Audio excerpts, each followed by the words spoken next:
Hello, I'm Ron Majors. Tonight we are gathered to celebrate the long and accomplished career of Superintendent Phil Cline, a policeman's policeman. A man who would never ask of you a task he would not do himself. You've heard about the accomplishments and the successes and all of the things that seem to be synonymous with the name Phil Cline. But there is another side. It's a darker side. Now we will expose the real Phil Cline. Some have referred to this superintendent as a genius. Others would use two little words: evil mastermind. Tonight you will hear firsthand testimony of the malevolence of which this man is capable. So many people victimized, so many careers tainted, so many lives shattered. Tuesday, I started off the morning by going to Northwestern Memorial Hospital to visit a policeman who was very ill. And a guy had blocked me in, so I had to walk around the front to see if I had any room to be able to pull out. And he got me. After I found that my car had been tampered with and adjustments had been made on the car, I went back to Mercy Home for Boys and Girls on Jackson, and I went to the off-duty policeman in charge of security there. I said, "Do we have surveillance cameras here?" And he says, "Yeah." And this is what we found.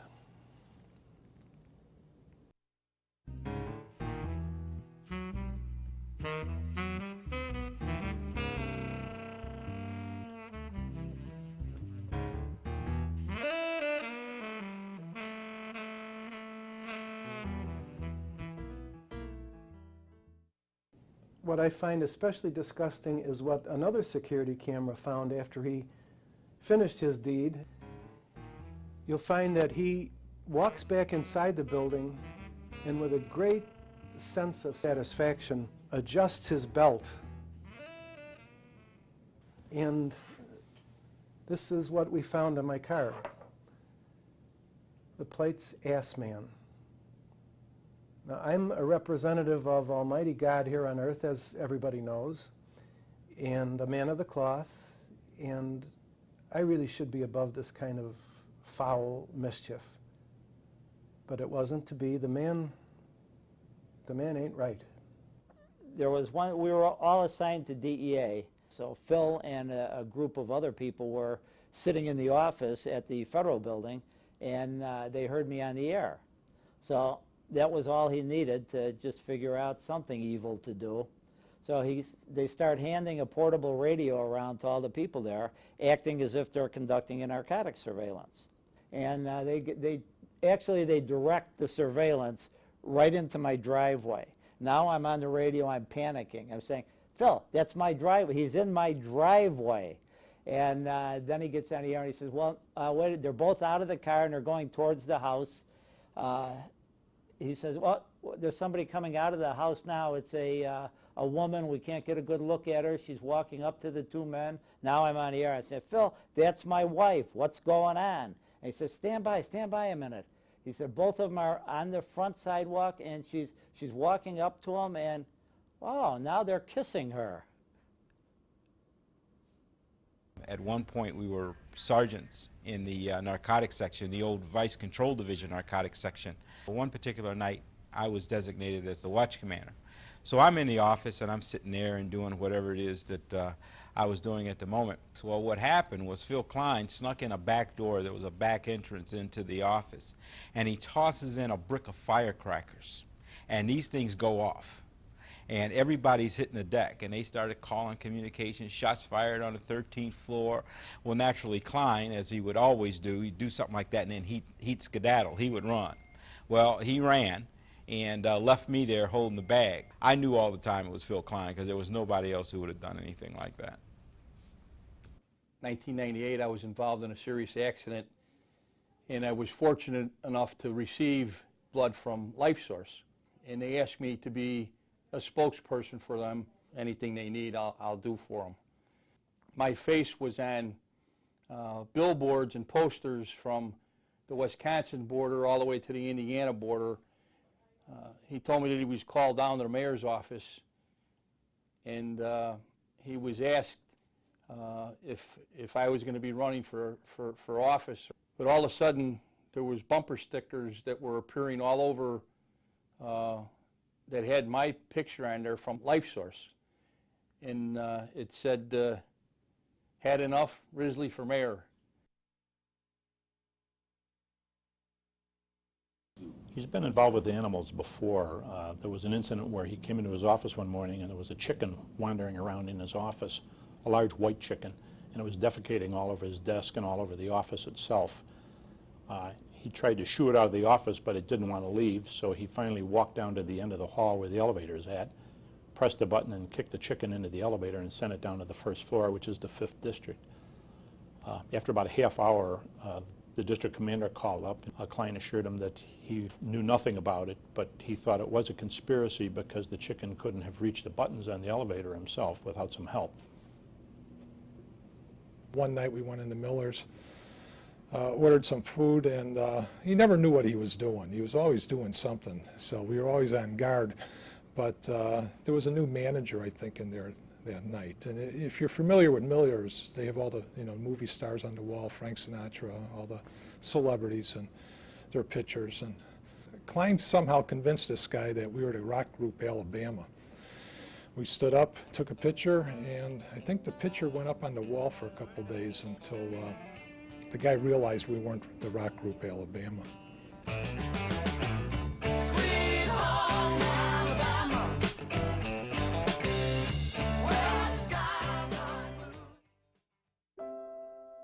It's obvious Phil Cline loves animals. From a tender age, Phil Cline fancied himself a sportsman. In the sweltering summer of 1885, he took a job as the Chicago Cubs bat boy. Then in 1902, he decided to join the U.S. Marine Corps. I attended Father Nagel's Mass at the Mercy Homes for Boys on Jackson. So now I leave Jackson and I'm on the Kennedy. I'm traveling along. I exit at Foster. I catch the light at the top of the ramp, and there's a guy in a pickup truck, and he's leaning on the horn. He's right on my bumper, leaning on the horn while I have the light. I'm going to see what this guy's problem is. He says, "Sir, I realize you're upset, but I need to tell you there's something not very complimentary on your license plate." I get out. I look, and there's a sticker, a magnetic sticker on my license plate. I can't tell you what's on that sticker, but you know good bad you got me. I get called into the superintendent's office on a moment's notice. I rushed out of the office, I didn't grab a pen. I reach for a pen, and the superintendent hands me a pen. I then take the pen and I press it down. I'm getting an electric shock. Oh, my first meeting, I was very excited about my new promotion to director and went up to the superintendent's office. There were about 5 people invited to the meeting. As we got to the meeting, it was very serious. Superintendent said, "Please, everybody have a seat." And as I went to lower myself into the chair, I was stopped abruptly and told, "Except you, Haggerty, you'll stand for the meeting." And I've been standing in meetings ever since. One story I will tell you is that one night we were driving on the west side of Chicago. He pulled up to 2 uniformed officers in their car, and he made real nice with them. "How's it going, officers?" They said, "It's going great, boss." And he said, "Yeah, listen, do you have time to take this hooker in the back seat in the station for me? I'm too busy." We work very long hours. I remember we worked basically nights, and all the wives would always call me up and say, "What is it with that Cline? We never see our husbands. We don't even know what they look like anymore." Everybody was glad that when we went to federal trial, they were 6 to 8 weeks long, and we all worked days. We were all happy, including everybody's wife, except Kathy Cline. Kathy called me up and said, "Chris, I can't take this. You got to get him out of here. He's got to go back on the street at night. He's eating all the kids' Twinkies, and he won't let us watch any television programs that we want." We were invited to go to the South Bend Police Academy and teach narcotic techniques to the Northern Indiana Narcotic Strike Force. So we left that day, and on the way down we stopped at Phil Schmidt's, famous for their fried frog legs and chicken and everything. I had never been there before. Phil, of course, had been there probably many, many times. And we walked in. As we walked in, this young girl comes up and says, "Hello, gentlemen, how are you?" And Phil sticks out his hand, shakes hands with her, and says, "Oh, how do you do?" He says, "We're police executives from Chicago. We're on our way to South Bend to teach narcotic technique." And she's going, "Oh, that's very nice." And the whole time he's shaking her hand. And as she wraps up, he says to her, "And by the way, it's not true what they say about men with little hands and little feet." Yeah.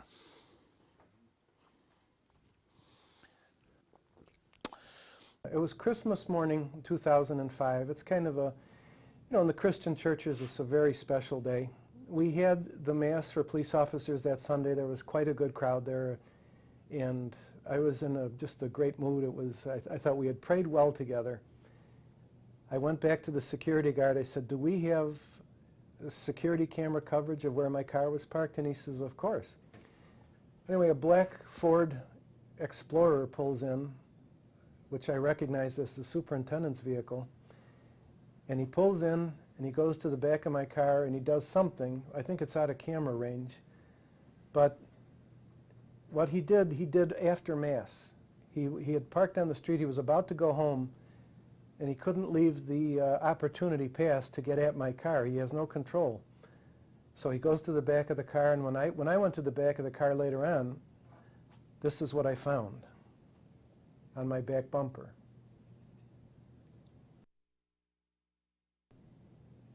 It took me 3 days to find out what that meant.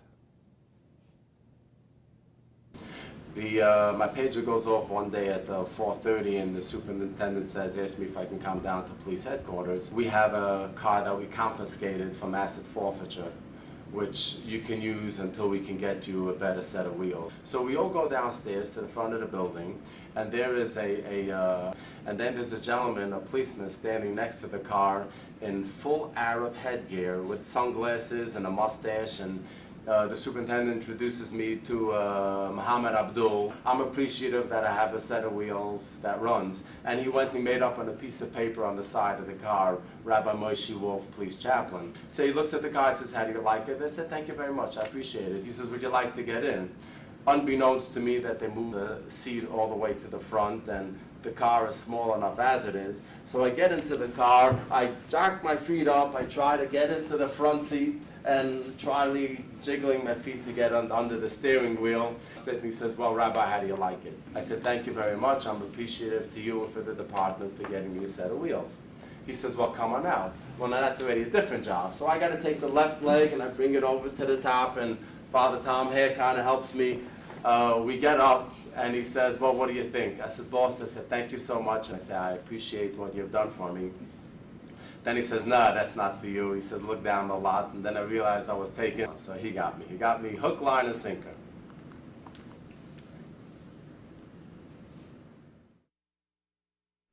So we have documented it all right here. Philip Cline, Chicago Cubs bat boy, formidable U.S. Marine, devoted family man, police superintendent, true American hero.